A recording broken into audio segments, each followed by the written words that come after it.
Varicose veins కి సరైన చికిత్స కోసం సంప్రదించండి ఎవిస్ హాస్పిటల్.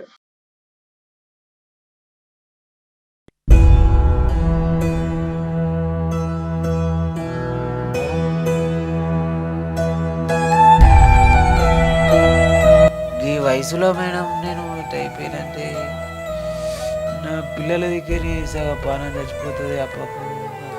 మేడం నేను ఫస్ట్ దుబాయ్ వెళ్ళాను. దుబాయ్ వెళ్తే మాకు అప్పుల బాధ బాగుండే. దుబాయ్ వెళ్ళాను ఫస్ట్, కూలీ చేసుకొని బతికేటోళ్ళము. దుబాయ్ పోయాను. దుబాయ్ పోతే అప్పుల బాధకు దుబాయ్ పోయి బాకులు తెంపినాం. బాకులు తెంపిన తర్వాత కొన్ని రోజుల తర్వాత 4 సంవత్సరాల తర్వాత మా ఇంటికి బయలుదేరదాము అని బయలుదేరినాను. ఒక 2, 3 రోజుల తర్వాతనే నాకు అనుకోకుండా జరిగిపోయింది. రోడ్ పైన రన్నింగ్‌లా డ్రైవరు నన్ను గుద్దేశాడు. కానీ మాత్రం గిట్లా జరుగుతదని నేను అనుకోలే మేడం. నాకు ఎవ్వరు లేరు. నా భార్య, నా పిల్లలే. ఆ!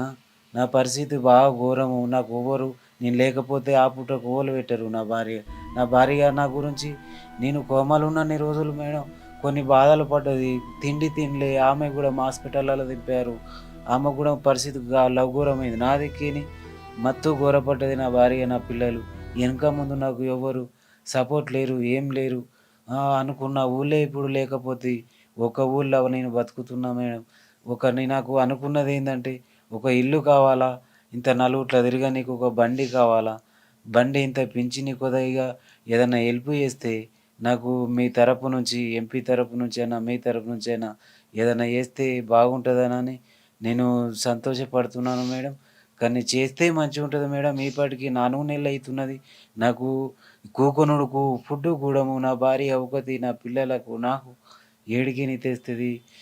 ఎక్కడనో టీం వాళ్ళు వస్తున్నారు. వాళ్ళు నెలకోసారి ఫుడ్ ఇచ్చిపోతున్నారు. ఉప్పు, నూనె, కారం. తోముకున్నట్టు బ్రష్ కాడికి ఆళ్ళే ఇచ్చిపోతున్నారు మేడం. లక్ష్మీ సేవ నుంచి ఆళ్ళు ఇచ్చిపోతున్నారు. నా చిన్న పాపలు, నా పరిస్థితి బట్టి నా పాపల చదువు ఇడిసిపెట్టేసి బయటకు బయలుదేరి నా పాపలది ఇప్పుడు చదువు లేదు, ఏం లేదు. పూటకు ముగ్గురం ఈడనే ఏడ్చుకుంటా ఉంటాం. ఒకళ్ళు రారు, ఒకళ్ళు పలకరియ్యరు. పరిస్థితి చెప్పరాని పరిస్థితి మీద మీద తొందరగా చేయగలిగితే, నలుగుట్ల తిరిగితే నా భార్య ఏమన్నా కైకిలు కూలి చేసుకొనన్నా నా పిల్లలకు నాకు పెడతదని గదొకటి నేను కోరిక. బాగా ఆశ ఉన్నది. ఇంతకుముందు 2, 3 సంవత్సరాలు వచ్చాయి గానీ ఏమి ఇస్తలేరు. ఇస్తారు అనుకుంటున్నా ఇప్పుడన్నా గానీ కొద్దిగా ఎంపీ వల్లనన్నా దేని వల్లనో కొద్దిగా బైక్ ఇయ్యండి మేడం. బైకు కొద్దిగా ఇల్లు లేదు. అనుకున్న ఊళ్ళే లేకపోతే రేపు చెడై మంచై నాకు పరిస్థితి మంచిగా లేదు మేడం.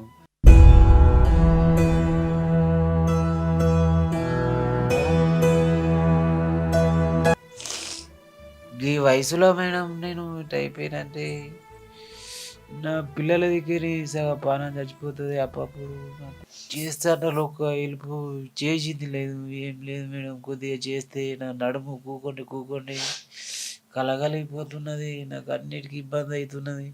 పూట ముగ్గురు చదువు పని చేసి పూట ముగ్గురు వాడికి ఏం తీసుకుపోతారు, బండి గుంజుకపోతారు మంచి కుక్కలు పట్టి. ఎన్ని రోజులు అంట ఉప్పు నూనె, ఎన్ని రోజులు అంటారు నాకు పెడతారు. వాళ్ళు చేసేటోళ్ళు లేకపోయినాయి. ఒక్కోళ్ళు ఒక 500 కైకిలు చేసుకొస్తారంటే భార్య ఇంట్లోకి వెళ్ళదు. భార్యనే కైకిలు పోవాలి, భార్యని ఇంట్లోకి వెళ్ళదు. ఇలా ఆమె వచ్చిందాక మేము అట్లనే పోవాలా. ఆమెనే బాత్రూమ్ తీసుకుపోతుంది, ఆమెనే ఈ పిల్లలకి ఎత్తుందా, నాకు ఎత్తుందా. టైంకు తిండి, మా భార్య టైంకు తిండి తింటలేదు. ఆమె టెన్షన్ అయిపోతున్నది నా వల్ల బాగా. గిట్ల వెనక ముందు వాళ్ళు ఉన్నారంటే చెప్పిన వాళ్ళు అదొకటి అలాగ ఉంటుండే. నా అనుకున్న ఊళ్ళే ఉన్నానా కానీ ఆడ కూడా మూలన్న చెప్పేటోళ్ళు ఉంటుండే. నా అనుకున్న కూడా ఊళ్ళో లేను. ఇక్కడ 5,000 కిరాయి, నేను ఏం తినాలా, నా పిల్లలు ఏం నడపాలా. 5,000 కిరాయిలా చూస్తే నెల వస్తున్నది.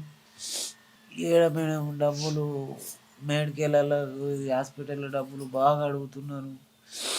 బాగా అడిగితే కూడా మీ ఏడికని ఇప్పుడు ఇవన్నీ జరిగిపోయి ఇంకా ఏడుచుడు అవుతున్నది. ఆడున్నప్పుడల్లా వేసిర్రు ఫ్లైట్లో అక్కడ ఇక్కడ ఆటోలలో దిప్పుట్లో.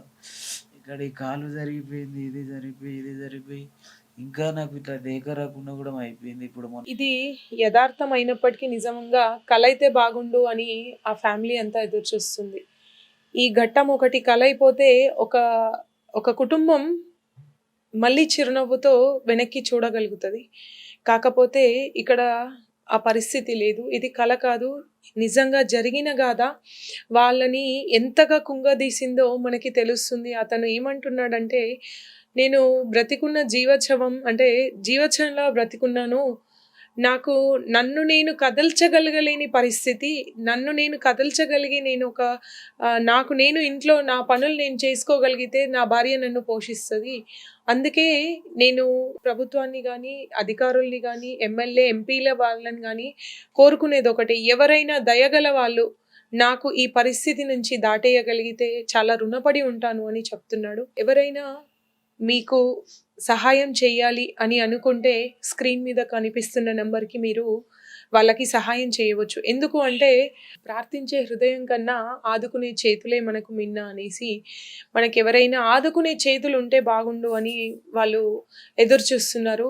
ప్రభుత్వాన్ని, అధికారుల్ని, ఎమ్మెల్యే గాని, ఎంపీలను గాని ఒకటే కోరుకుంటున్నారు. తనంతట తానుగా ఒక చోటి నుంచి ఇంట్లో పనులకి కనీసం బయట వెళ్ళి పని చేయలేకపోయినా, ఇంట్లో తనకు తాను ఒకరి సహాయం లేకుండా తిరగగలిగితే, ఆ వెహికల్ చైర్ లాంటిది ఉంటది కదా! సో, అది ఇవ్వగలిగితే, నా భార్య నన్ను చూసుకోవడానికి, పిల్లల్ని పోషించడానికి బయటకి వెళ్తది అని చెప్తున్నారు. సో, దీనికి ఎమ్మెల్యే కావచ్చు, ఎంపీ కావచ్చు, మీరు తొందరగా కొంచెం స్పందించి వీళ్ళని ఆదుకుంటే, వీళ్ళకి మేలు చేసిన వాళ్ళవుతారు. ఎందుకంటే నెల తిరిగితే ఇంటి ఖర్చు, రెంట్ అండ్ మెడిసిన్ చాలా వాల్యుబుల్. ఇక్కడ 15,000 పైన నెలకి మెడిసిన్ అవుతుందంట. ఎంత లేదన్నా తను ఎంత కష్టపడ్డా అంత సంపాదించలేదు. అండ్ అతన్ని చూసుకుంటూ అయితే అది మరీ సాధ్యమైన పని కాదు. సో, అందుకని ఎవరైనా మీకు డొనేట్ చేయాలి అని అనిపిస్తే మటుకు తెలంగాణ పార్క్ వెనకాల వీళ్ళు ఉంటున్నారు. ఎందుకు అంటే ఇది నిజం. వాళ్ళ పరిస్థితి మీరు నిజంగా చూసి మీరు గ్రాసరీస్ కావచ్చు, లేదా ఆయనకి మెడిసిన్. సో, మనకి మెడిసిన్ చాలా ఇంపార్టెంట్ ఇప్పుడున్న పరిస్థితుల్లో ఆయనున్న ఇన్ఫెక్షన్‌కి. సో, మెడిసిన్‌కి కావచ్చు, ఏ రకంగానైనా సహాయపడితే ఒక కుటుంబాన్ని ఆదుకున్న వారు అవుతాం. మనము ఎన్నో రకాలుగా దానాలు చేస్తుంటాం. కానీ అది ఎంతవరకు అవసరం ఉన్న వారికి వెళ్తుంది? అది మనం ఒకసారి గమనిద్దాం. మనం అవసరం ఉన్న వారికి పెట్టినామంటే అది తప్పకుండా భగవంతునికి చేరుతది. అది ఎవరు అనేది పక్కన పెట్టండి. ఏ కులమైనా, ఏ మతమైనా ప్రాణం ప్రాణమే, మానవత్వం మానవత్వమే, మనుషులు మనుషులే. సో, అదొకటి గమనిద్దాం. కెమెరా పర్సన్ జగదీష్‌తో లక్ష్మీ ప్రసన్న, నిజామాబాద్, సుమన్ టీవీ.